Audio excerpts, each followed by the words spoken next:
In this video, we're gonna talk about 10 things that will influence your decision to or not to buy the Lumix G7.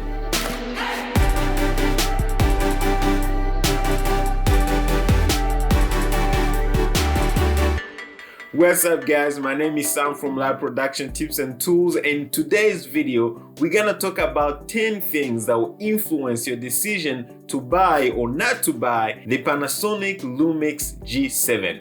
In the past few days, I had an opportunity to test it out, and a lot of people have been asking me questions in the comment section about the battery life. Does it overheat when you're live streaming with it? Does it have any record limit? So in this video, I'm going to answer all those questions and actually go point by point, because I believe these 10 things will influence your decision to either buy this camera for live streaming or recordings. So without taking much time, let's get right into it. These are features that you probably want to look into before buying a camera like this for live streaming or recordings. Number 1, stabilization. Does this camera have in-body stabilization? The answer is no. This camera does not have in-body stabilization like the GH5 or the G85. However, it has what's called optical image stabilization, which actually means that this camera can work with the lens if the lens has an optical image stabilization. So this camera is going to actually rely on the lens to be able to stabilize images, especially if you're shooting handheld. This is very important. Just to give you an example, this camera comes with two lenses, the 45 to 150 mm lens from Panasonic and the 14 to 42 mm from Panasonic as well. Both lenses have optical image stabilization, which means you should get a smooth image using this camera together with these two lenses. I'm gonna do a small shoot for you guys just to give you a little comparison between this camera and my GH5, which is a camera that has an amazing in-body stabilization. I'm gonna use the same lens from this camera so you can see the difference between these two. From there, you'll be able to make a decision if you think this is a deal breaker for you, and if you think it's a deal breaker and you think you're going to be shooting handheld most of the time, then I would suggest maybe look into the G85, which is a big brother to this camera. However, keep in mind the budget, is gonna be a little more. So the more features you get, the more money you pay. So to know if a lens has optical image stabilization, most of the time you should see it like this. Actually, these lenses that come with the Lumix G7, you can see it says it here, Mega OIS, which is Mega Optical Image Stabilization. So this is an easy way to kind of know if a lens has an optical image stabilization. For most expensive lenses like this 12 to 60 mm lens from Panasonic as well, you even have an option to turn it on or off. Okay, so but this is mostly for like most expensive advanced lenses that you have this option. For these cheap lenses, most of the time it's just gonna be built in. You can turn it on and off. However, it will still give you good results. Now, if you go for manual lenses, an example is like this little Mikey lens that I got, then you're not getting the optical image stabilization. So you're relying on the camera's in-body stabilization, which in our case with the Lumix G7, you will not have that stabilization. Okay, but keep in mind, if you want to use a manual lens for your G7, you can still use it. It's not that of a big deal. It just means if you're shooting handheld, it's probably not the best option for you to get a stable non-distracting image. But if you're shooting on a tripod, I think you shouldn't have any problem using manual lenses. Cool, let's go to number 2, audio. This camera has a built-in audio microphone.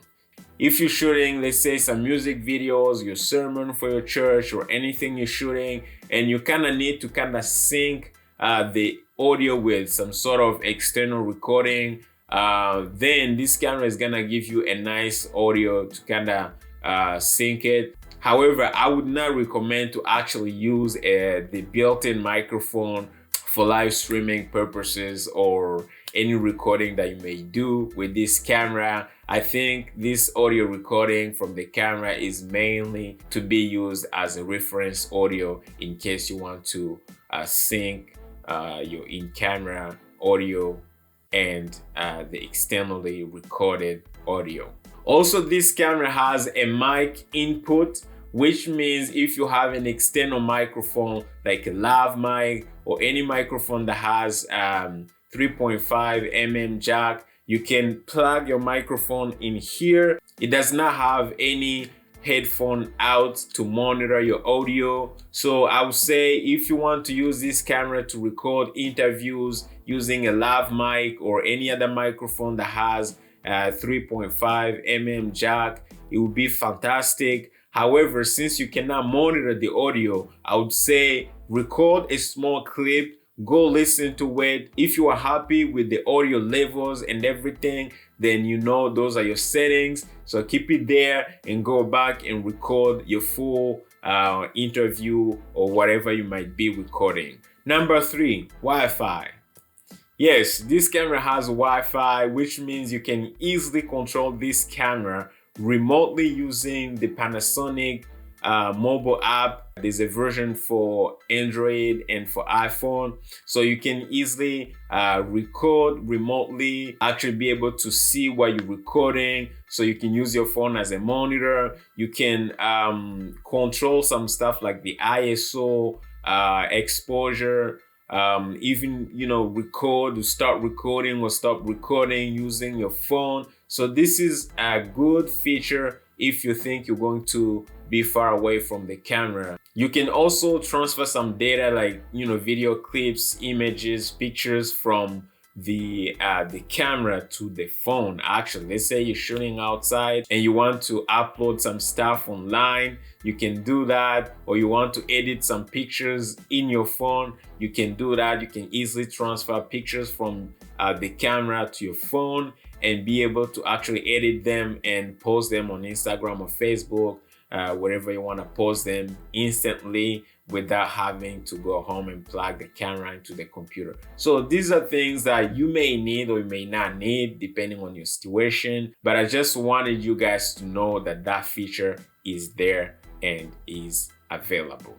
Number 4, battery life. How long does the battery that comes with this camera last while live streaming? So I actually did the test myself, and I fully charged the battery and put in the camera, and I started live streaming using the ATM Mini and OBS, and I can tell you the battery lasted about 2 hours and 38 minutes.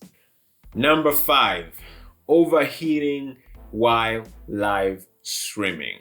Does this camera overheat when you live streaming? The answer is no. I tested it myself again. I plugged the camera into the ATM Mini and used OBS to live stream on Facebook, and I was able to live stream with the screen open on AC power. For this time, I used the AC adapter, so the camera was plugged because I didn't want the battery to die on me, and I was able to live stream for over 7 hours. 7 hours with no problem, no overheating, no issues. The camera was on the whole time, and I actually stopped it because I didn't want to live stream for over 7 hours.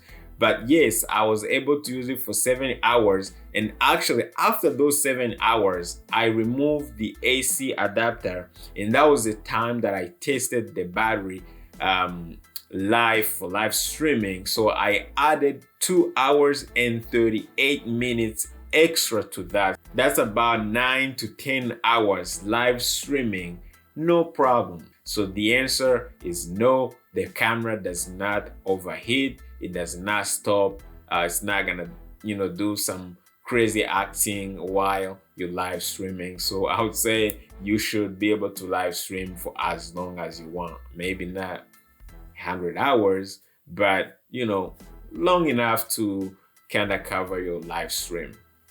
Number 6, record limit. Does this camera have a recording limit? The answer is yes. This camera records for 29 minutes and 59 seconds, or roughly 30 minutes. So every 30 minutes, you have to manually hit record again if you want to record for more than 30 minutes. Keep in mind, for live streaming, since you're not recording, or if you're recording, you may be recording through OBS or through your ATEM Mini Pro or whatever capture card you may be using, then this should not be a problem. Since you're live streaming, the camera is not recording, so you don't have any limit. All you have to do is to have your camera on the whole time and you'll be able to live stream with no problem.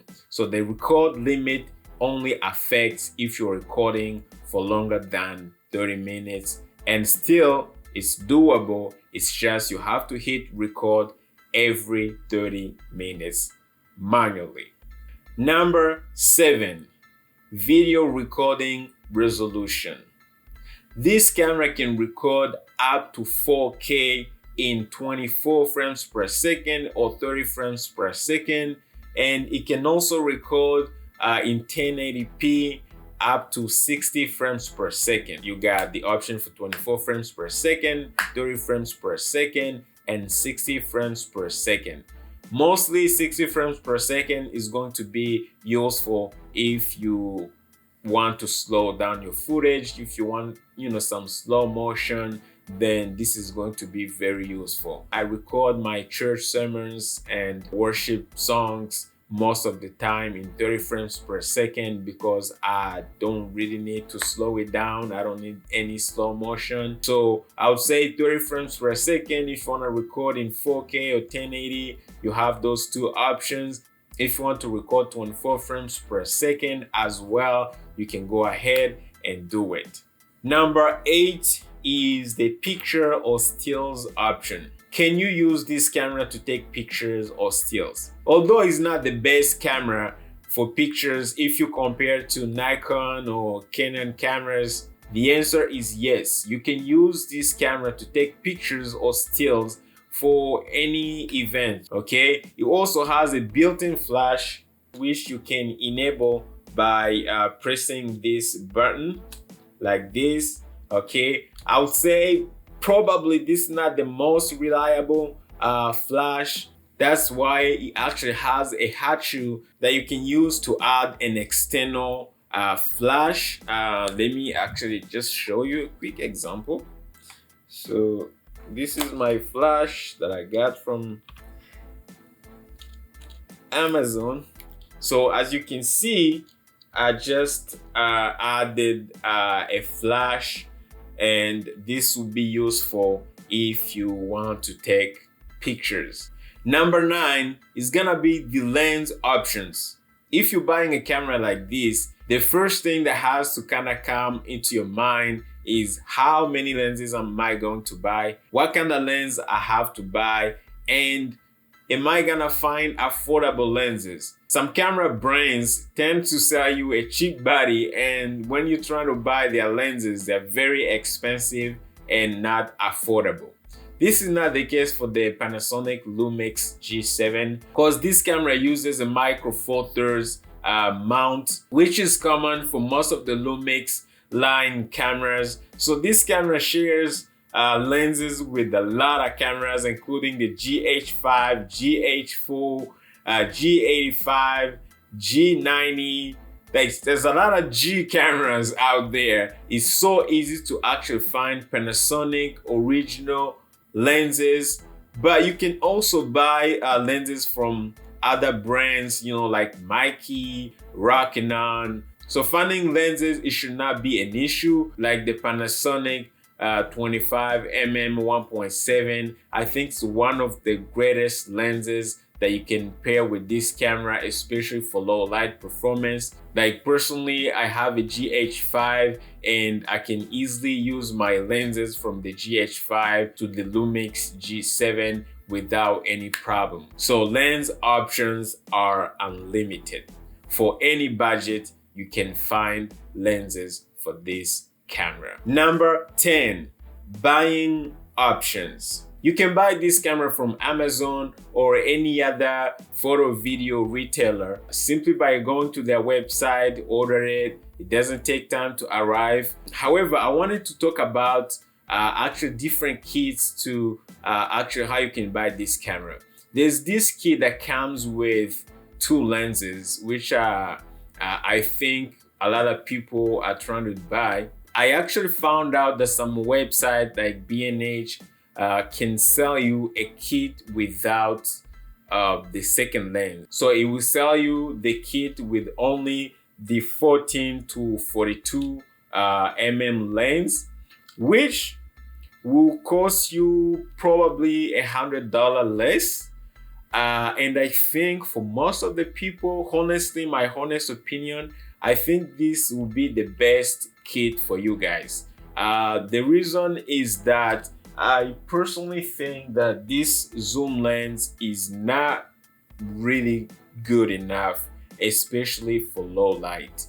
Okay, I've tested it. It looks okay. It's not horrible. If you have a well lit location where you're shooting your stuff, it should do the job, okay? But I would say it's not the best lens. So if there's a way you can get a kit without this lens and actually invest in another lens like the Panasonic 25mm 1.7, that would be even great, okay? Because that lens is going to perform better in low light situation. Yes, I admit it's not a zoom lens like this one, but I would say if you want to save money and you want to get quality picture, then leave this lens alone and buy a separate lens for low light portrait style kind of thing, okay? If you have money, you can still buy these 2 lenses together, and still I would still recommend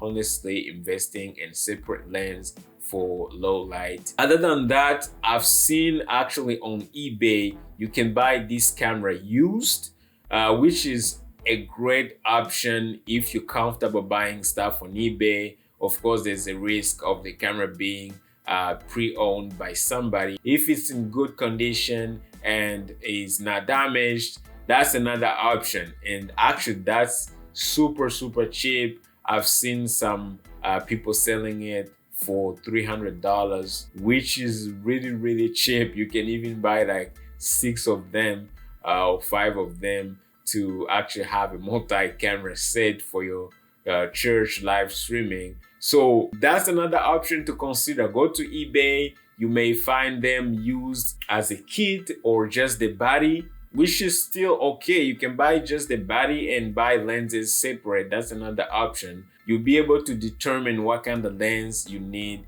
depending on your personal situation. So overall, people ask me most of the time, why do you recommend this camera? Well, I do not specifically recommend this camera.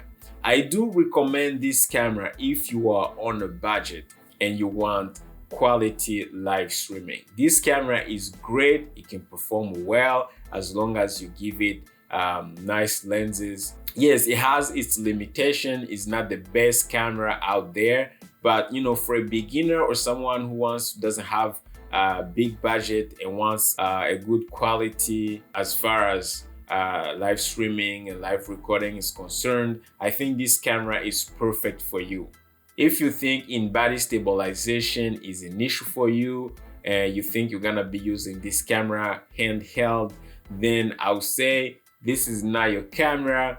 I would say invest in the G85, which is a big brother to this camera. It has a great in-body stabilization, Plus, if the record limit is an issue for you, then the G85 can solve the problem for you. But again, you're going to spend a little more money for this camera. So at the end of the day, the choice is yours. It's up to you to know what you need. It's up to you to know what you are going to use this camera for. Another tip, I personally think that I'll be buying maybe 1 or 2 cameras like this to kind of complement my GH5s, because it easily matches the GH5 color profile. So if you can have a high-end camera as your main camera, let's say the GH5, and maybe buy cheap ones to kind of, get those extra angles that you may need. All you have to do is just make sure that all the settings are the same. Everything's going to kind of match together, and it's going to create an amazing live streaming or multi-camera recording setup.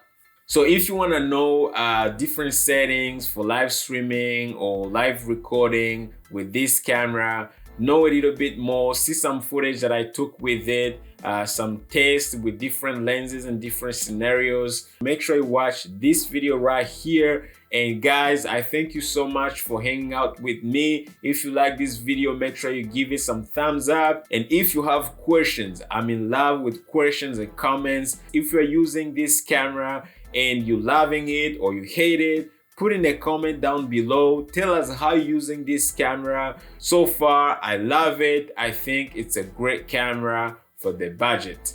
Thank you guys for hanging out with me. I appreciate you, and I will see you on my next video.